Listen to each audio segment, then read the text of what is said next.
আপনি কি অনলাইন থেকে বোরকা কিনে ঠকছেন? তাহলে এই ভিডিওটি কিন্তু আপনারই জন্য। আসসালামু আলাইকুম এভরিওয়ান, আমি তাইবা হক চলে এসেছি মারভেলা পেজ থেকে আপনাদের জন্য এমন কিছু বিষয় নিয়ে যেগুলো ফলো করলে আপনারা কখনোই অনলাইন থেকে বোরকা কিনে ঠকবেন না। নাম্বার 1 রুলস হচ্ছে ফেব্রিক না জেনে অর্ডার করা।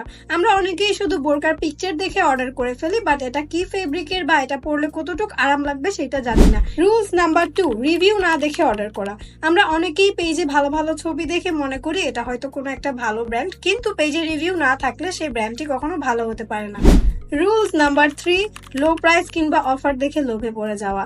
সব বোরকা কিন্তু দামে কম মানে ভালো হয় না। বেশিরভাগ বোরকা যেগুলোর দাম কম থাকে সেগুলো কিন্তু খুবই লো কোয়ালিটির হয়ে থাকে।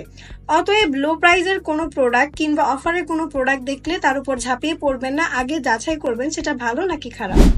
রুলস নাম্বার 4 এক্সচেঞ্জ বা রিটার্ন পলিসি। আপনি যেই পেজ থেকে বোরকাটা অর্ডার করছেন সেই পেজে এক্সচেঞ্জ কিংবা রিটার্ন পলিসি আছে কিনা সেটা অবশ্যই জেনে নেবেন, কারণ আপনার যদি বোরকার সাইজে কোনো প্রবলেম হয় কিংবা কালার যদি না মিলে সেক্ষেত্রে কিন্তু আপনি রিটার্ন করতে পারবেন। এন্ড রুলস নাম্বার 5 হচ্ছে সবচেয়ে ইম্পর্টেন্ট, কাস্টমার সার্ভিস চেক করা।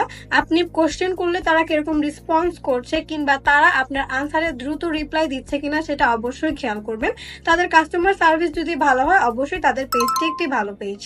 And last but not the least rules number 6 হচ্ছে প্রোডাক্টের কোয়ালিটি যাচাই করা। অর্ডার করার আগে অবশ্যই আপনি জিজ্ঞেস করে নেবেন যে প্রোডাক্টের কোয়ালিটি কিরকম, কতদিন টিকবে কিংবা কি ধরনের ম্যাটেরিয়াল দিয়ে মেক করা হয়েছে। এসব বিষয় খেয়াল রাখলে কিন্তু আপনি অনলাইন থেকে বোরকা কিনে কখনোই ঠকবেন না। এইরকম আরো গুরুত্বপূর্ণ এবং হেল্পফুল টিপস পেতে হলে অবশ্যই আমাদের মারভেলা পেজটি ফলো দিয়ে আমাদের পাশেই থাকবেন। আজকে এই পর্যন্ত, সবাই ভালো থাকবেন, সুস্থ থাকবেন। আল্লাহ হাফেজ।